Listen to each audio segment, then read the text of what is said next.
Eh bien, il y a 3 jours, c'était la conférence Tesla où Elon Musk et d'autres participants ont présenté les futurs projets de l'entreprise.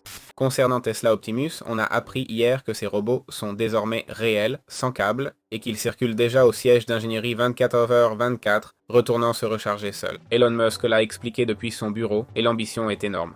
Optimus est présenté comme le plus grand produit de tous les temps, avec une demande personnelle et industrielle, 3 à 5 unités industrielles pour chaque unité domestique, pouvant atteindre potentiellement des dizaines de milliards.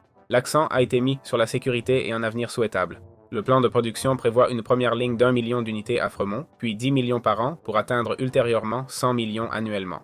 Il a été affirmé qu'Optimus peut stimuler une économie bien plus importante, permettre une médecine de haute précision plus exacte que le meilleur chirurgien humain et, à terme, offrir des services comme la surveillance et autres. 3 défis ont été identifiés que presque personne ne résout simultanément: la main, l'avant-bras et l'intelligence artificielle appliquée au monde réel et à la production de masse. Tesla affirme maîtriser les 3 et la ligne actuelle d'Optimus est artisanale pour les prototypes. La production à grande échelle sera entièrement automatisée avec un rythme stable d'environ 1 million d'unités par an. Les coûts baisseraient à un niveau qui serait abordable selon le calendrier prévu. Ce qui a été montré est la version 2.5 et la version 3 arrivera l'année prochaine avec un grand bond en design et capacité.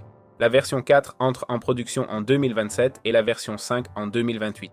L'objectif historique d'accélérer l'énergie durable vers une abondance soutenable a été mis à jour, visant un futur où chacun accède aux biens, services et soins médicaux sans nuire à la nature. Dans ce cadre, toutes les Tesla sont conçues pour être autonomes, et avec la version 14, on atteint un point où écrire des messages pendant que la voiture conduit serait possible si les statistiques de sécurité le permettent. Aujourd'hui, il faut encore surveiller la route, et cette décision sera réévaluée après analyse des données dans 1 à 3 mois. Il prévoit aussi de présenter le Cybercab, un taxi-robot sans pédale, volant ni rétroviseur, optimisé pour un coût minimal par kilomètre, avec production prévue pour avril prochain.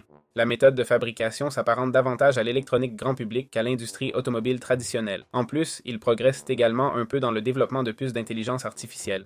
L'AI5 a été présenté conçu sur mesure pour les réseaux Tesla avec une consommation estimée à un tiers de NVIDIA Blackwell, des performances comparables et un coût inférieur à 10% grâce à sa focalisation sur l'inférence avec opérations entières sans contrainte de compatibilité générale. La fabrication est prévue à Taïwan, chez Samsung en Corée, en Arizona, au Texas, et l'AI6 est déjà en développement, visant à doubler les performances en moins d'1 an avec le même processus. Mais l'approvisionnement externe ne suffirait pas aux besoins. C'est pourquoi ils envisagent de construire leur propre usine à échelle colossale, une téra-usine de puces incluant mémoire et packaging.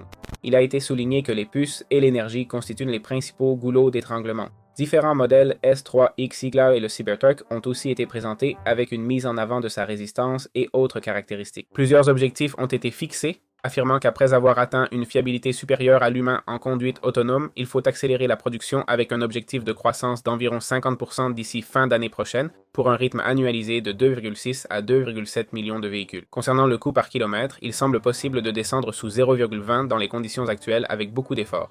Descendre sous 0,50 serait déjà très bien, et environ 0,30 a été considéré comme idéal selon les calculs mentionnés. L'idée d'utiliser les voitures garées comme réseau d'inférence distribué a été proposée, avec l'accord des propriétaires, générant ainsi des revenus passifs. Un chiffre mensuel indicatif a été cité, créant une capacité distribuée gigantesque si la flotte évolue avec les futures puces. Pour conclure, l'idée centrale est que nous entrons dans une nouvelle ère pour l'entreprise visant l'abondance durable, une conduite autonome plus sûre que l'humain sauvant des vies, et un déploiement accéléré de robots et d'énergie transformant l'échelle économique.